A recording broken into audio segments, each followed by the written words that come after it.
Muy bien, vamos a ver ahora uno de mis temas favoritos, por no decir el pan de cada día de los neumólogos, el asma bronquial. Y no crean que si no son neumólogos, y van a decidir ser cirujanos especializados en reparar la uña de dedo gordo del pie, no van a tratar con el asma.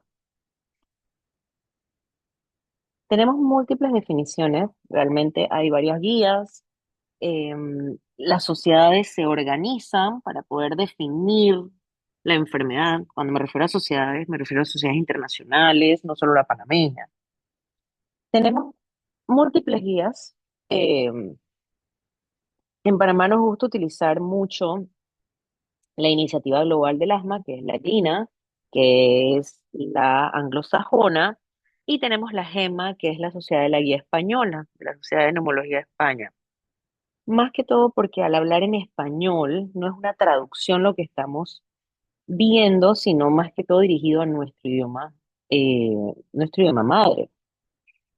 Al final, cuando vemos el GINA o la Global Initiative for Asthma, es realmente como algunos como expertos sentados en una mesa y decidiendo qué ponen y qué no ponen, mientras que la guía española no solo son neumólogos, sino que tiene a un campo mucho más amplio de especialistas, alergólogos, inmunólogos, neumonólogos, como le dicen ellos, neumólogos,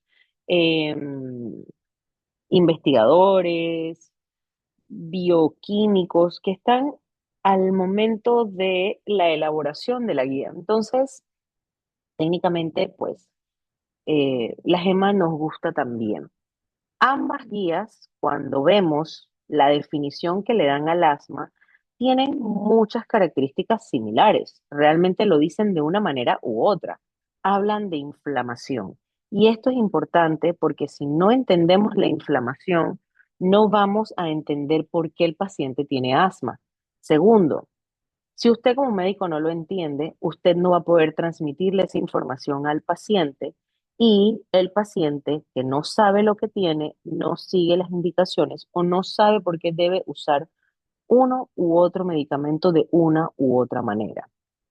Ambos describen los síntomas, sibilancias, disnea, opresión torácica, todos que cambian en el tiempo, por eso lo hace muy heterogénea, porque un mismo paciente puede tener características diferentes de la enfermedad a lo largo del tiempo. Hablamos de hiperrespuesta bronquial, o sea, de una obstrucción que es variable. O sea, esta obstrucción o esta limitación respiratoria variable se identifica con una espirometría y es variable porque puede ser reversible, ya sea espontáneamente o por acción medicamentosa. Entonces, cuando ponemos una u otra definición, realmente dicen lo mismo, pero el colocar uno u otro término hace más llamativo la información. Casi siempre estas definiciones son necesarias para estudios de investigación. Yo no puedo tener un estudio de investigación de asma sin que yo haya definido qué es asma. ¿Qué paciente voy a incluir en este estudio? Pues tiene que cumplir los criterios de asma. Entonces, estas definiciones son para eso. En resumen, enfermedad heterogénea caracterizada por inflamación. Los síntomas varían en el tiempo y en la intensidad y la limitación del aire, limitación expiratoria de la vía aérea es variable y reversible. Epidemiológicamente, pues tenemos a lo largo del mundo una población, una prevalencia mundial bastante alta, casi el 12%, con una mortalidad que ha disminuido en los últimos años. América Latina está dentro de los valores más altos de prevalencia de la enfermedad y actualmente se está corriendo un estudio un registro a nivel de América Latina en el cual Panamá está participando. La prevalencia para Panamá es del 10% con un mayor predominio de mujeres.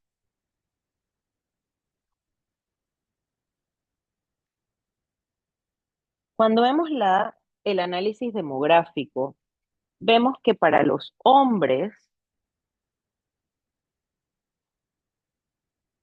La prevalencia en la edad juvenil, de 4 a 14 años, es mayor y predomina nuevamente en la posmenopausia. En cambio, las mujeres se ven más que todo en la pospubertad, aumenta más, con un mayor índice de mortalidad y teniendo mayor hiperreactividad. Vemos que dentro de los factores para desarrollar el asma, tenemos múltiples factores hereditarios, como por ejemplo la presencia de un padre asmático.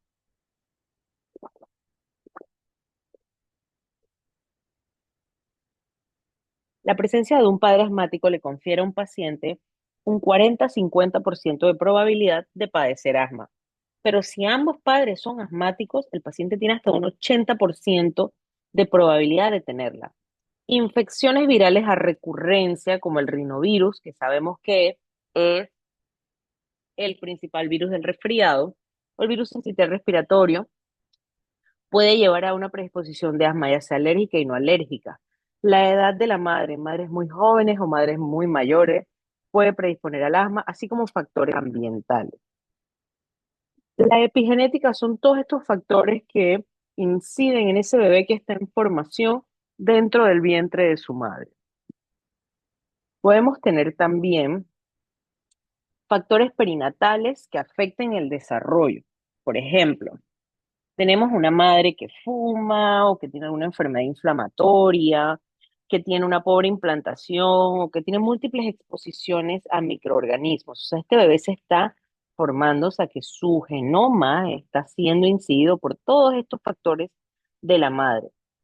No contento con eso, tiene también infecciones o el humo o alergenos, que si bien él va a desarrollar eh, algunos factores antiinflamatorios, no van a ser suficientes para evitar que todos estos factores incidan y eventualmente desarrolle asma.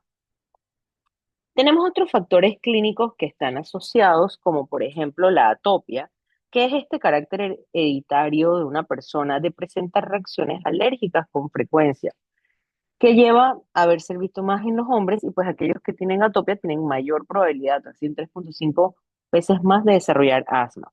La rinitis. La rinitis es casi que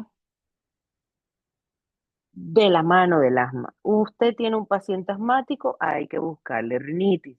Y tienden a ser rinitis alérgica por estos gérmenes. Dermatofagoides, blomios, son honguitos que están en el ambiente, muy comunes acá en Panamá. El dermatofagoides Pteronicius y el Farinae. La obesidad infantil, no estoy diciendo que a todos, pero tiende a tener una elevación de la asociación de asma con la obesidad y el tabaquismo también. Esta gráfica me gusta mucho porque me permite explicarles los dos tipos de inflamación que tenemos. Realmente es así, pero vamos a empezar con el pedazo de la izquierda. Cuando vemos los mecanismos inflamatorios que se traducen en la patofisiología del asma, tenemos múltiples células y citoquinas inflamatorias que están involucradas. Se les dicen coloquialmente las alarminas. ¿Por qué? Porque entra el antígeno, incide en la membrana respiratoria. Todo esto es la membrana respiratoria, vemos los cilios respiratorios, vemos el moco, las células caliciformes. El antígeno es captado y es reconocido a través de la acción de esta TCLP, es la lipoproteína química estromal. Ella va a estimular a los linfocitos T2 y a estas células linfoides innatas que se diferencian en producir interleuquinas 4, interleuquinas 5, interleuquinas 13, dependiendo de este factor de traducción GATAC3. Esta interleuquina 4 va a llevar a que a que las células B produzcan inmunoglobulina E. Entonces vemos mucho esto en la alergia, vemos esta elevación de la IgE. Y es importante porque estos son targets de medicamentos biológicos para pacientes con asma grave. Vemos que también ante la liberación de estas citoquinas, también hay un aumento a través de la interleuquina 5 de los eosinófilos. Entonces ya le acabo de decir que esta inflamación TH2 o T2 alto es porque tengo los linfocitos T helper 2 que van a producir estas interleuquinas que van a llevar a la producción de IgE y liberación de histamina por los mastocitos y a la liberación de eosinófilos, activando mastocitos y elevando eosinófilos. Entonces veo que esto lleva a esta producción de hiperrespuesta, remodelado, producción de moco, broncoconstricción, hipertrofia, producto de un antígeno o un alergeno. Pero ¿qué pasa en ese paciente? Que su asma no se activa por alergenos ni antígenos, es aquella que se activa por irritantes, como ese que le dice, oye, yo estaba revisando unos expedientes en mi trabajo, levanté polvo y se me activó el asma. Pues no, eso puede ser probablemente polvo inorgánico, no necesariamente polvo orgánico, eso es un irritante. No, que yo estaba limpiando el baño de mi casa con cloro y inhalé todo ese vapor y de una vez me dio asma. Eso no es alergia al cloro. Usted se expuso a un irritante o contaminante y activó inflamación, pero a través de la vía TH1. En este caso, la vía TH1 no va a activar a nivel del T-helper 2, sino a nivel de los T-helper 1, con las citoquinas interleuquina 33 e interleuquina 6, que van a llevar a una activación más que todo de los neutrófilos, llevando eventualmente a hiperrespuesta, remodelado, producción de moco, broncoconstricción e hipertrofia. Pero quiero que presten atención de que a pesar de que la inflamación es no T2, porque no va a nivel de los T helper 2, sino a través de los T helper 1, estas interleuquinas que vienen de la vía de H1 también pueden activar a través del GATA3. O sea que independientemente una inflamación no T2 puede tener algo de activación de eosinófilos o de IgE. Claro está, no va a ser tan alta como si fuera por un antígeno o un alergeno. Entonces, casi siempre como neumólogos debemos visualizar este cuadro y tenerlo en cuenta, porque esto es lo que se llama fenotipificación. No solo es a las pacientes asmáticos, no solo es diagnosticar lo asmático, sino también ver qué tipo de asma tiene. No es lo mismo un asma T2 alta, alérgica, que tiene la IgE por las nubes, a un asma no T2 o TH1, donde lo que está predominantemente es los neutrófilos. Entonces, eso hace que el asma no sea una única enfermedad, realmente es un abanico de enfermedades. Tengo un asma eosinofílica, alérgica, que si bien los eosinófilos están elevados y los neutrófilos no tanto, tengo mucho daño endotelial. Puedo tener un asma eosinofílica no alérgica, donde en este caso lo que incide no es un alergeno, sino un irritante o contaminante, que es como si pasara aquí, un contaminante irritante a través de la interleuquina 33, data 3, va a activar hacia el eosinófilo. Entonces, alergenos, asma alérgica, eosinofílica, contaminantes o microbios, asma eosinofílica no alérgica. Puedo tener un asma tipo T1, donde lo que predomina son los neutrófilos. No voy a tener eosinófilos, igual gatillado por microbios, contaminantes o hasta el estrés oxidativo. En este caso, al final, daño endotelial, producción de moco, la alteración, el engrosamiento de la membrana reticular, o sea, la traducción de la inflamación sigue siendo la misma, pero qué la llevó a producirse es diferente. Puede tener una asma mixta, donde tengo tanto eosinófilos como neutrófilos, o sea, es una combinación de estas dos. O puedo tener simplemente una pausia granulocítica, donde los irritantes siguen estando, pero no activan tanta respuesta ni eosinofílica ni neutrofílica. Esto es mucho más difícil de identificar. Entonces, como vemos, tenemos un abanico de fenotipos que pueden estar involucrados en el paciente. Y si no es, y como si no fuera suficiente,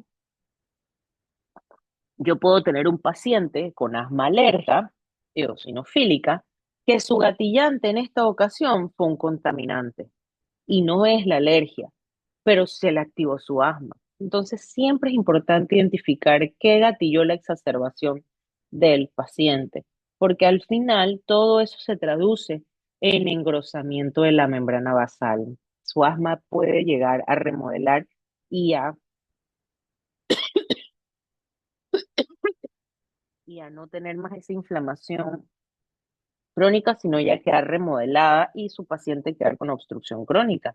Entonces puedes tener un paciente asmático crónico que evoluciona a una EPOC, a una enfermedad pulmonar obstructiva crónica. Vemos aquí un corte longitudinal de un bronquio sano con su membrana basal, le vemos su mucosa delgadita, vemos su músculo delgadito, versus el asmático, donde vemos moco dentro de la vía respiratoria, vemos edema en la mucosa, hipertrofia del músculo, y pues aquí está el corte anatómico comparativo. Vemos que evidentemente esas vías respiratorias no son iguales. Y es importante explicarle esto al paciente porque él cree que está mal cuando está broncoconstriñido, o sea, cuando la vía está así súper apretada, está más apretada. Utiliza el salbutamol que lo único que hace es liberar el músculo liso que está pues constreñido, se abre la vía y él se siente bien, pero la inflamación está. Todos estos cambios persisten. Su paciente no está bien. Es importante explicarle eso al paciente porque se acostumbra a el grado que pues es obstrucción. Esto es normal y esto es obstrucción. Él se acostumbra a ese grado de obstrucción y cree que es entonces que está mal. Entonces, el diagnóstico usted lo va a hacer teniendo un conjunto de síntomas respiratorios y junto con la limitación variable del flujo de aire expiratorio, que se traduce en inflamación de la vía. Vamos a los síntomas respiratorios. La tos, la disnea, opresión torácica, producción de flema, aunque su paciente puede tener también ruidos respiratorios normales. Recuérdense que es muy variable en el tiempo. O usted puede tener también silencio auscultatorio, que habla de que está agudamente exacerbado y la broncoconstricción es tan fuerte que no entra ni sale el aire. Entonces usted puede tener una variación en la intensidad de los síntomas y en el tiempo de duración. Y múltiples exacerbaciones, ya sea por infecciones, cambios de temperatura, alergenos, ejercicio, hasta la risa. Y por qué no, podemos seguir más la lista. Exacerbaciones por falta de uso de medicamentos, exacerbaciones por comorbilidades como rinitis, obesidad, tabaquismo, como vimos al inicio de la presentación, hasta la depresión. La depresión también puede producir asma. Y es que es lógico cuando uno lo analiza. Cuando vemos el desequilibrio de neurotransmisores que se traducen en depresión, vemos que tenemos un desequilibrio de los mismos que lleva a producir un aumento de la respuesta adrenérgica en respuesta a la activación excesiva de este sistema parasimpático. Entonces, al final vemos cómo una enfermedad psiquiátrica se puede traducir en una enfermedad metabólica sin ser una somatización. Entonces, la limitación variable del flujo de aire la medimos con una espirometría. Si no han visto una durante su rotación, aquí les muestro una.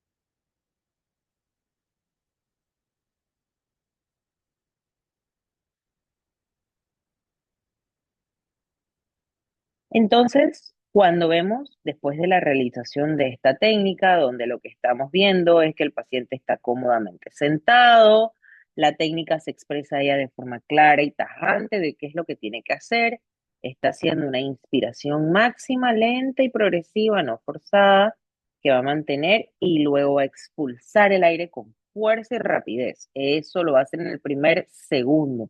Y va a mantener esa expiración, quitar el aire por unos 6 segundos o hasta que ya pues no haya más cambio a nivel del flujo en la gráfica que está viendo en la computadora. Esta maniobra se repite hasta conseguir 3 técnicas correctas y un máximo de 8. Por favor, si alguna vez están presentes y ustedes ven que ya van por el intento número 20, deténganse. Después de 8 intentos, el paciente está muy cansado y la técnica va a ser deficiente y por lo tanto la prueba no va a ser reproducible. Deben haber 3 como mínimo bien hechas y 2 reproducibles. Entonces, al final, lo que estoy viendo es de manera objetiva estos volúmenes. Esta gráfica es de fisiología respiratoria de sexto semestre, donde vemos el volumen corriente, que todos sabemos que es lo que entra y sale durante una respiración normal, no forzada, normal. Corresponde más o menos a 500 ml. Tenemos un volumen de reserva expiratoria, que es el que botamos cuando hacemos una expiración fuerte, es más o menos 1500 ml. Tenemos el volumen de reserva inspiratoria, que es el que inspiramos de manera profunda, que equivale a 2500 ml. O sabemos que es superior el inspiratorio al expiratorio. Y por eso es que usted le pide al paciente que coja aire con fuerza y después lo bote. Usted está midiendo tanto el de inspiratoria como el de reserva expiratoria. Y es por eso que usted lo que termina midiendo es una capacidad vital, que como es forzado, porque usted está obligando al paciente a hacerlo de manera forzada, se llama capacidad vital forzada. La espirometría no va a medir el volumen residual, va a medir solo estos 3 volúmenes. Por eso es que mide la capacidad vital y no la residual ni total pulmonar. Si usted quiere medir esta, usted le pide una prueba de volúmenes o pletismografía al paciente. Entonces los resultados se ven representados en 2 gráficas. La primera es la de volumen tiempo, que es la que llamamos el espirograma, y luego la complementación o eh, vamos a decir que dilucida, traspasar la primera espirograma a algo que podamos entender de manera diferente, es la de flujo-volumen. Aquí vemos como el paciente expira y la que inspira se ve abajo. Entonces, estas curvas me permiten ver que la técnica está bien hecha. ¿Sí? Esto aquí mide la expiración, o sea, cómo bota el aire el paciente. Y tiene que tener ciertas características para poder tomar en cuenta esa prueba. Al final, luego de 3 técnicas correctas, máximo de 8 y 2 de ellas reproducibles, que ya usted pues dijo que sí, usted va a evaluar entonces la espirometría. Va a ver primero la relación del FEV1, que es el volumen expiratorio forzado en el primer segundo, ya obviamente usted ve las curvas y demás, y vemos que si es menor a 0,7, usted está ante una prueba obstructiva en donde vamos a ver si el FEV1 es menor de 80 y pues si es un patrón obstructivo. Si la relación FEV1-FVC no es menor de 0,7, no se trata de una obstrucción. Y ahí usted va a ver el FVC porque puede ser sugestivo de restricción o normal. Si la FVC es menor de 80%, entonces se trata de una prueba restrictiva. Y si no, si es mayor de 80, pues la espirometría está normal. Usted puede usar el FEV1 para ver el grado de obstrucción, de leve, mayor de 70, moderado de 60 a 69, severo 50 a 59, muy severo de 35 para abajo. Y puede también usar el Z-score. El Z-score es una forma estadística más empleada hoy en día, porque estos valores de porcentaje dependen mucho. Como las relaciones técnicamente dependen de la talla, del peso del paciente, de la raza. Entonces, se han hecho censos o se han tomado datos de poblaciones generales muy amplias para poder definir realmente lo que es una obstrucción, una medida leve, una restricción o una obstrucción moderada y una obstrucción o restricción severa. Y por eso se utilizan más estos valores para ese fin, porque tienen más población en los estudios estadísticos que lo han descrito. Entonces, el diagnóstico, bueno, tengo que demostrar la obstrucción de la vía aérea, ya sea con la espirometría, en donde tengo una relación FEF1-FBC menor de 70%, y una prueba postbroncodilatadora. O sea, usted le hace una espirometría al paciente virgen, como dice, y tiene una obstrucción del 70%, FEF1-FBC y un FEF1 disminuido, o un FEF1 normal, pero la relación está disminuida. Le hace le coloca unos 4 a 6 puffs de salbutamol y unos 30 minutos después repite la prueba. Y si hay un aumento del FEF1 del más de 12% o de más de 200 ml, usted tiene una espirometría post-broncodilatación con un cambio positivo. Ese es reversible. Usted acaba de demostrar la variación de la vía aérea. Puede que la reversibilidad no sea suficiente o no ocurra, pero usted tiene la sospecha. Usted puede hacer una prueba de broncoprovocación que lo puede hacer con salina hipertónica o con metacolina, que técnicamente no nos gusta mucho porque si bien solo sometemos al paciente a causarle una broncoconstricción, pues tenemos que estar preparados para que porque esa broncoconstricción puede ser tan severa que no vaya a ser tan reversible. Entonces, en este caso, va a haber una disminución del FEF1 de más del 20% si es metacolina, o de más del 10% si usted le está sometiendo a ejercicio, o del más del 15% si es manitol, es una salina hipertónica. Puede haber una variabilidad diaria en el PEF, que es el pico flujo, de más del 10%, y esto es con un aparatito que los pacientes pueden tener en casa. Se la llevan y toman su medida en la mañana y en la noche, y si veo que a lo largo del día de estas medidas, si hay un cambio del 10%, estoy demostrando la variabilidad de la vía respiratoria. Y la otra opción del diagnóstico es que todas estas pruebas salgan negativas, pero usted tiene alta sospecha porque el paciente tiene historia familiar, historia de clínica, tiene los síntomas, tiene toda la historia natural de asma, pero no lo demuestro con las pruebas. Usted le puede dar tratamiento empírico por unas 4 semanas, le coloca broncodilatador con esteroide inhalado y ¡pum! Hay un cambio en los síntomas. Entonces, diagnosticó la obstrucción. Aquí está. em, Para la prueba post-broncodilatador, lo que debemos usar es el salbutamol, que no lo debe usar 4 horas antes porque pues va a alterar la prueba. Y si usa broncodilatadores de larga acción o de ultra larga acción, pues no más de 36 horas. Entonces, aquí vemos una prueba que si vemos la forma de la gráfica es diferente. Voy a echar para atrás para que vean.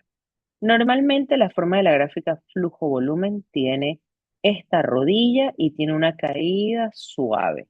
En los pacientes con enfermedad obstructiva tienen una caída brusca, porque el paciente al tener obstrucción, el aire se libera lentamente. Hay una prolongación de la expiración, que si se hace más severo se ve mucho más pronunciada.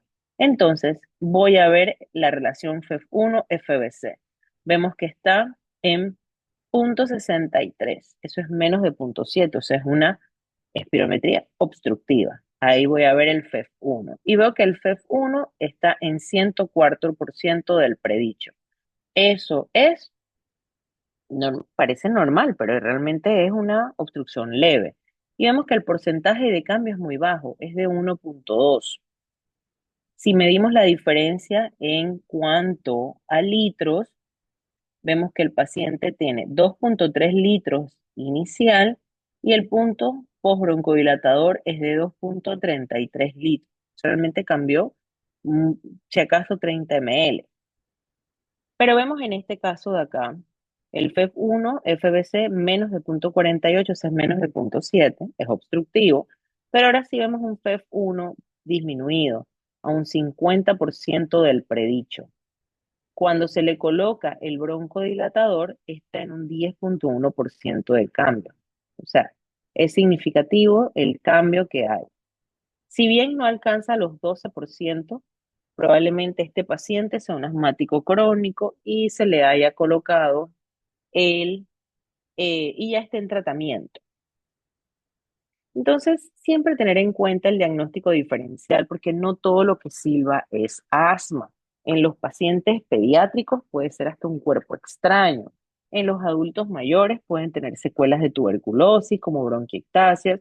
Es muy frecuente la tos por goteo postnasal, el síndrome de tos crónica por la vía aérea superior.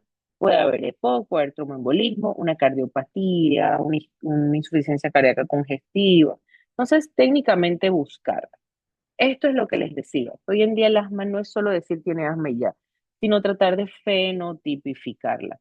Fenotipificarla o identificar las características de la misma, ya sea si es asma grave o si tiene múltiples exacerbaciones o no responde al tratamiento, inició en la edad juvenil. Usualmente los que inician temprano, menores de 12 años, tienden a ser muy alérgicos, versus los que inician en la edad adulta, más que todo mujeres, que no tienden a tener tanto componente alérgico. Puede haber un asma remodelada, que ya la obstrucción se torne fija por el tiempo debido al remodelado bronquial y a veces tienen hasta antecedentes de haber fumado, entonces puede haber un solapamiento de asma EPOC. Asma y obesidad tienden a ser síntomas más graves. Podemos tener asma relacionada a sus desencadenantes, alérgicos, AINES, menstruación, ejercicio y según su carácter inflamatorio, como la eosinofílica, que puede o no puede ser alérgica y tiene muy buena respuesta a los corticoides inhalados. La neutrofílica tiende a dar enfermedades más graves, con exacerbaciones más graves y pospuesta a los glucocorticoides, porque realmente es un poquito diferente esa inflamación o la pausigranulocítica. Entonces, al final el tratamiento farmacológico va a ir orientado hacia la gravedad de la enfermedad y a que tenemos que reevaluarlo periódicamente. ¿Por qué? Porque debo asegurarme que el paciente tenga adherencia al tratamiento. Lastimosamente para nosotros, el cardiólogo le hace una receta a un paciente, una pastilla, y el paciente no sabe ni cómo se llama la pastilla, no sabe qué efecto tiene. Solo sabe que se la toma en la mañana, se la toma al mediodía, se la toma en la noche, la blanca en la mañana, la amarilla en la noche, la cuadrada en el mediodía y la triangular en la medianoche. No entiende absolutamente nada. En cambio, con los inhaladores para el asma, yo tengo que asegurarme que el paciente entienda que uno se debe tomar primero, por ejemplo, el orden en que se colocan los broncodilatadores y los corticoides inhalados es importante. Si usted le pone el esteroide primero y el paciente está apretado, tiene broncoconstricción, pues no va a entrar nada de ese corticoide. Primero va el broncodilatador, el beta 2 agonista, después el antagonista muscarínico y de último el corticoide inhalado. Y que después tiene que enjuagarse la boca para que no le produzca candidiasis oral. Hay que repasar la técnica inhalatoria. Los pacientes creen que saben usar y cuando vemos, sí, usan el inhalador A como si fuera el B como si fuera el C, y pues ahí hacen un solo menjunje. Factores desencadenantes, siempre es bueno identificar los gatillantes que pueda tener el paciente y sus comorbilidades asociadas, obesidad, rinitis, tabaquismo, etcétera, y reevaluarlos periódicamente. Siempre que los vemos, reevaluar. Entonces, el pilar del tratamiento del asma son los corticoides inhalados. Pongo inhalados o sistémicos porque es la antiinflamación. Entender que es una enfermedad inflamatoria y la antiinflamación es el tratamiento. Inhalados porque los sistémicos tienen muchos efectos adversos. Entonces nuestra meta no es dar corticoides sistémicos, sino inhalados. Además de los medicamentos de control, los beta-2 agonistas de larga acción, los anticolinérgicos, los antileucotrienos y hasta los anticuerpos monoclonales que podemos tener, en este caso los que tenemos en nuestro país, el omalizumab desde hace más de 20 años y el benralizumab recientemente introducido a nuestra cartera de medicamentos en Panamá. Y pues darle al paciente sus opciones de medicamentos de alivio, los de corta acción, tanto beta-2 agonista como anticolinérgico, y vamos a ver más adelante que tenemos también beta-2 agonistas de larga acción que me permiten ser medicamentos de alivio o rescatadores. Y esto es importante porque el paciente debe saber para qué sirve cada cosa. Si se dan cuenta, el paciente debe entender qué es uno y qué es otro antes de utilizarlos. ¿Por qué? Porque dentro de la fisiopatología del asma se involucran muchos factores. Entonces, estos fármacos inhalados, si los dirigimos directamente a la boca, a la faringe, puede que inhalado llegue el 20% y que se traiga otro pocotón y se absorba a través del hígado y pues llegue a la circulación sistémica y causar algo de efectos adversos, pero llega una parte a los pulmones. Siempre se le recomienda a los pacientes que utilicen aerocámara, a los niños siempre, a los adultos mayores siempre. A los adultos jóvenes, así como ustedes y como yo, podemos darles el voto de confianza de que utilicen un dispositivo de dosis medida, que es lo que significa MDI, directo a la boca, pero siempre hay que practicarlo. Yo prefiero usar siempre aerocámara, sea joven, sea viejo, sea niño, sea adulto, lo que sea, use aerocámara. Así me aseguro que más cantidad de medicamento entra hacia la vía respiratoria y menos se degluta. Entonces, tratamiento controlador, como les dije, el corticoides inhalado es la primera opción. Usted cuando llegue a su puesto de salud o al hospital o a la clínica donde trabaje, usted familiarícese con los medicamentos que tiene disponibles. Por lo menos en la caja de Seguro Social tenemos beclometasona y pues recientemente la budesonida junto con formoterol, o sea, en un medicamento dual, lo cual es fantástico porque pues es superior a nivel de su adherencia a nivel pulmonar. Es lo que lleva a reducir los síntomas. ¿Por qué? Porque desinflama. Esto es lo que reduce las exacerbaciones, mejora la calidad de vida y claro, a mayor dosis, mayor efecto. Entonces se debe ajustar buscando la dosis más efectiva para el paciente. ¿Y qué pasa? ¿Qué pasa con los corticoides inhalados? Es importante entender lo que les voy a explicar a continuación. ¿Por qué? Porque los corticoides inhalados tienen un efecto a corto y a largo plazo. Vamos a decir a mediano plazo, no largo. A corto y a mediano plazo. A mediano plazo es debido a este mecanismo de acción genómico. ¿Por qué? Este estímulo inflamatorio va a activar citoquinas inflamatorias que eventualmente van a traducirse en inflamación. Pero al llegar el corticoide, ya sea a dosis baja, inhibiendo estas histonas de acetiltransferasa, vamos a disminuir su expresión. Y a dosis más alta, lo que vamos a hacer es activar la sintetización de estas proteínas antiinflamatorias. Entonces vemos que a dosis baja inhibo las histonas que se traducen en producción de citoquinas inflamatorias y a dosis un poco más alta, no solo inhibo esta histona que se traduce en producción de citoquinas inflamatorias, sino que también sintetizo proteínas antiinflamatorias. Pero todo esto toma tiempo, todo esto toma un par de días y semanas en producirse. Pero ¿qué ocurre a nivel local de manera no genómica? Es- en estas células bronquiales se disminuye la concentración de calcio. ¿Por qué? Porque se disminuye la entrada del calcio a nivel de la membrana. Esto es lo que tiene un efecto espasmolítico. Entonces, vamos a disminuir este efecto espasmolítico, vamos a producir algo de relajación, de disminución de la secreción, disminución de la apoptosis de linfocitos. Entonces, vemos que al final si bien tenemos una disminución de todas las células inflamatorias, producto de ese efecto genómico, vemos también a nivel local una disminución de la fuga de ese edema de mucosa por las células endoteliales y vemos una disminución de las citoquinas inflamatorias que disminuye la broncoconstricción y disminuye la secreción de moco. Entonces vemos que no solo hay una disminución de la inflamación, sino que también a nivel local, dentro de la mucosa bronquial, hay una mejoría importante. Y es por esto que el concepto de rescate de nuestro paciente cambió recientemente, cambió en 2019, porque hasta el 2019 pensábamos que el rescate del paciente se debía hacer solo broncodilatando, dele broncodilatador. hoy en día entendemos que este efecto no genómico de los corticoides se traduce en esta mejoría que de manera inmediata mejora los síntomas del paciente. Entonces, usted identifica el corticoide que tiene a su disposición y aprende a utilizarlo. Si usted tiene beclometasona, aprenda cuánto es la dosis baja, la media y la alta.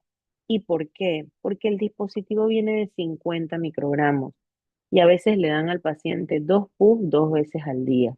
Esos son unos míseros 200 microgramos al día. No llega mínimo ya la dosis mínima en la parte más baja. Cuando usted tiene un paciente con asma severa que debe recibir más de 1000 microgramos al día. Entonces, es importante porque no es lo mismo recibir 1000 microgramos de beclometasona que recibir 1000 microgramos de furbato de fluticasona. Esto es importante. Y no es lo mismo 1000 de propionato de fluticasona. Entonces, al final usted debe entender qué es lo que tiene para saber cuánto es su dosis top. Los beta-2 agonistas. Los beta-2 agonistas, el más conocido que es el salbutamol, ¿sí? Que es de corta acción, tiene unos hermanos de larga acción como el formoterol y el salmeterol y otros hermanos de ultra larga acción como el olondaterol, indacaterol y bilanterol, que también los tenemos disponibles. Al final, broncodilatan, inhiben toda esa inflamación de mastocitos, pero llevan a producir un poquito de aumento de secreción de moco. Por eso, solo broncodilatar con un beta-2 agonista puede no ser suficiente para mejorar los síntomas. Y es por eso que la introducción de los antimuscarínicos es importante, como el atroven, el hipatropio, porque disminuye la secreción de moco.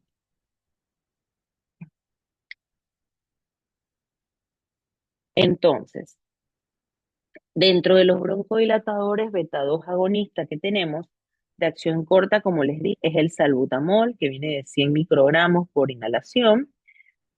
Tienen un inicio rápido de acción, de unos 3 a 5 minutos, y su efecto literalmente dura de 1 hora a 1 hora y media, el efecto máximo, y en total unas 3 horas. Entonces, ver un paciente que usa salbutamol 2 veces al día da tristeza, estrés, pero bueno, traten ustedes de hacer la diferencia. Dentro de los de larga acción que tenemos, quiero denotar, por ejemplo, el formoterol y el salmeterol. El formoterol tiene un inicio de acción de 3 a 5 minutos, igual que el salbutamol, que es con el que tomamos la medida. Quiere decir que el formoterol se puede usar también como rescate y lo vamos a ver más adelante, a diferencia del salmeterol, que demora de 20 a 45 minutos. ¿Qué pasa con el bilanterol? Y alguien me podría decir, doctora, pero lo puede usar también como rescate. Y no, es un ultralava. Dura 1440 minutos. Dura 1440 minutos. Dura 24 horas. Usted no puede usar de rescate un medicamento que dura 24 horas. ¿Por qué? Porque va a llegar a la dosis tóxica muy rápido.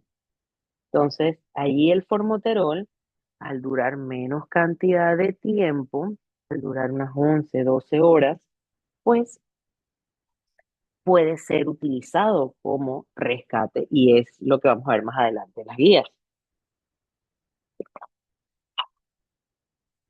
Entonces, dependiendo de lo que usted va a dar, asimismo lo va a indicar. Por ejemplo, si usted va a dar salbutamol, usted lo puede dar cada 4 o cada 6 horas. Recordemos que su duración realmente es de 3 a 4 horas. El formoterol se debe dar cada 12 horas y el salmeterol también. Los antimuscarínicos también broncodilatan, producen un poquito de vasoconstricción, que recordemos que la vasoconstricción, voy a poner de vuelta, este ejemplo lleva a algo de fuga, de extravasación de líquidos llevando edema de mucosa. Entonces, si produce algo de vasoconstricción, me ayuda. Tenemos de corta acción, short action muscarinic antagonism, como el hipatropio, que es el atroven, y tenemos los de larga acción como el teotropio. También hay glicopirronio, meclidinio, aclidinio, tenemos varios medicamentos que los combinan, pero pues la seguridad social tiene salbutamol, formoterol, ipatropio y tiotropio. Vemos que cuando le combinamos el beta-2 agonista, tenemos un paciente asmático que está en beta-2 agonista y glucocorticoides, y cuando le combino el tiotropio, disminuye el riesgo de exacerbaciones y de manera muy importante. Entonces, es válido hacer ese cambio. Entonces, esto es lo que les decía yo que para el 2019 un cambio en el paradigma del manejo del rescate del asma. Ya no rescatamos solo con salbutamol, ahora rescatamos con salbutamol y corticoides o formoterol y corticoides, porque al final hay un sinergismo entre ellos.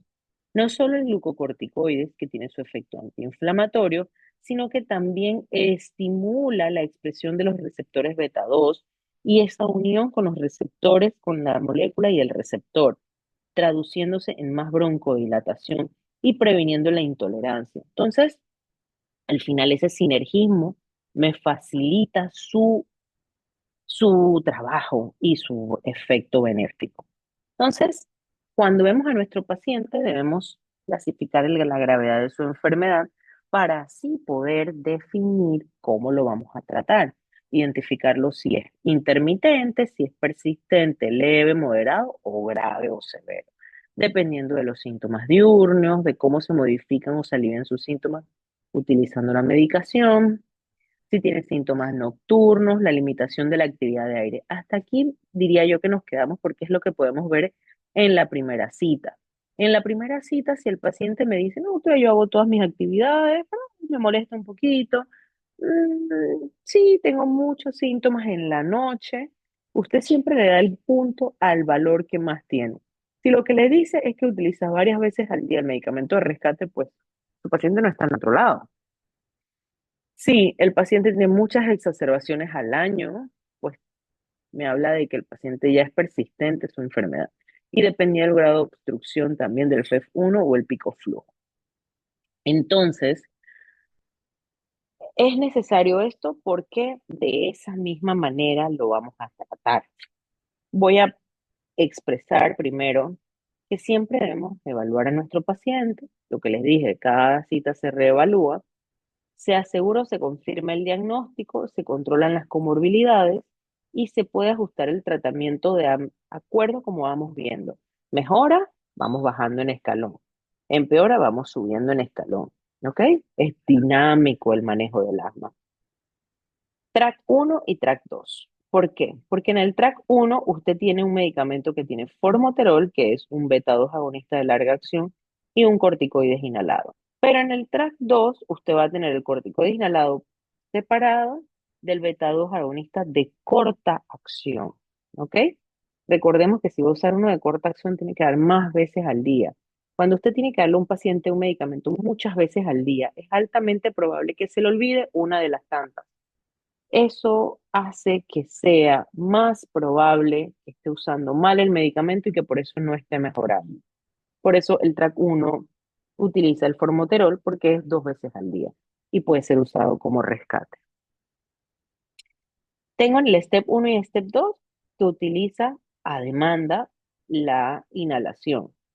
Ya cuando su paciente, ese es el intermitente o el leve, ya cuando su paciente tiene un asma moderada, usted le da su dosis baja de mantenido de corticoide inhalada o dosis media de corticoide inhalada, ambos con formoterol.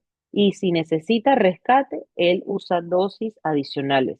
Usted debe saber qué medicamento de rescate tiene el paciente y así mismo le indica la dosis. Por ejemplo, si el formoterol que tiene con el corticoides es de baja dosis, como por ejemplo 160, 4.5 de formoterol, 160 de budesonida, 4.5 de formoterol, él puede tener hasta 12 dosis extra adicionales como rescate.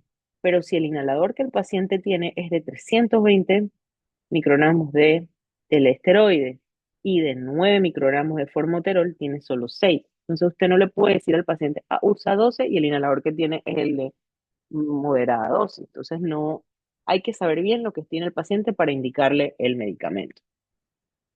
A pesar de eso, si el paciente no mejora, usted adiciona el antagonista muscarínico, el tiotropio, preferiblemente el de larga acción. Recuérdense que tiene su efecto benéfico a disminuir la secreción de moco y mejorar la broncodilatación.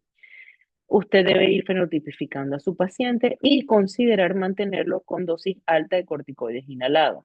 Y de aquí ya si él tiene un fenotipo alérgico o eosinofílico, se puede considerar anticuerpos monoclonales.